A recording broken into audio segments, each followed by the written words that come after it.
का ये प्लांट लगाए हैं 565 वाट्स का एक पैनल है, 6 पैनल आपको लगा है, टोटल 3300 वाट आपको मिल रहा है। ठीक है। ये स्ट्रक्चर जो हम लोगों का टाटा का स्ट्रक्चर है 1.5 इंचेस का पाइप है, जीआई स्ट्रक्चर है, कभी रस्ट नहीं लगेगा। प्रॉपर वेल्ड करके इसको चारों तरफ से फाउंडेशन बना के, चारों तरफ हम लोग फाउंडेशन बना के इसको फिक्स कर दिए हैं। आप देख सकते हैं स्ट्रक्चर बिल्कुल नहीं हिल रहा है। ठीक है, ये पैनल है, पैनल का सब हमने सीरीज में कनेक्ट किया है, टोटल सीरीज में कनेक्टेड है पैनल आपका। यहाँ से आपका पॉजिटिव नहीं लूप आ रहा है, वहाँ से नेगेटिव हुल आ रहा है, बाकी सब आपस में कनेक्टेड है। ठीक है, यहाँ से हमने स्ट्रक्चर अर्थिंग कर दिया है और यहाँ से हमारा 2 डीसी के पावर, एक पॉजिटिव एक निगेटिव और एक स्ट्रक्चर का अर्थिंग, ये तीनों वायर हमारा जा रहा है। यहाँ हमने लाइटनिंग अरेस्टर इंस्टॉल किया है जो कि प्योर कॉपर का है। लाइटनिंग अरेस्टर इंस्टॉल करके भी वायर नीचे आ गया। उसके बाद वहाँ से डीसी इनपुट और हमारा एक स्ट्रक्चर अर्थिंग वायर।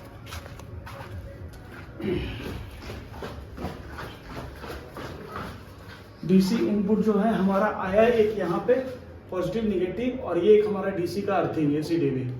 ठीक है, अब डीसी का यहाँ पे हमने प्रोटेक्शन दे दिया, इसमें फ्यूज लगा हुआ है, सर्ज प्रोटेक्शन डिवाइस लगा हुआ है। इन दोनों ओवर वोल्टेज लीकेज करंट कुछ भी होगा इससे प्रोटेक्शन डीसी को ये दे देगा। अब डीसी का जो आउटपुट है वो चला गया हमारा इन्वर्टर में, पॉजिटिव निगेटिव।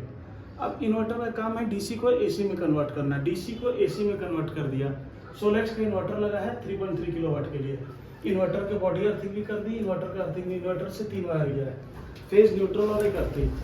ठीक है, अब इन्वर्टर का जो आउटपुट एसी आउटपुट है वो हमने अब डीसी को प्रोटेक्शन दे दिया, एसी बन गया, अब एसी को भी प्रोटेक्शन देना है। तो एसी को प्रोटेक्शन देने के लिए यहाँ हमने एमसीबी लगा दिया, सर्ज प्रोटेक्शन, एसी एचपीडी लग गया है और ये एसी का अर्थिंग वायर निकल गया। अब यहाँ से सब आउटपुट निकल के टोटल नीचे जाके मेरा वायरिंग के थ्रू, कंडक्टर पाइप के थ्रू मीटर में जाके लगा गया। इन केस कभी किसी तरह का लीकेज होता है ये सोलर पैनल से, तो उस कंडीशन में एक आम आदमी डीसी में अगर लीकेज होगा तो आपका सबसे पहले फ्यूज, जैसे घर में कोई भी अप्लायंस का फ्यूज उड़ता है तो वो 10 एम्पियर का फ्यूज है, लाके फिर चेंज कर देना है। बाकी फ्यूज आपको सब तरह से प्रोटेक्शन दे देगा। किसी टाइप का सर्ज है, ओवर वोल्टेज हो गया तो उसके लिए सर्ज प्रोटेक्शन डिवाइस लगा, डिवाइस अपने आप ऑफ हो जाएगी, अपने आप ऑफ हो जाएगा, फ्यूज खत्म हो जाएगा, अपने आप ऑफ हो जाएगा। ठीक है, फिर आके इसमें जो आपका टेक्नीशियन है वो आके इसमें चेंज करेगा। ठीक है, इन्वर्टर में कुछ भी ऑफ होगा। अभी इन्वर्टर आपका कंडीशन है इनकेस नेट मीटर नहीं हुआ है, इसलिए ये अभी ग्रिड लॉस दिखा रहा है। अगर हम डीसी का स्टेटस देखेंगे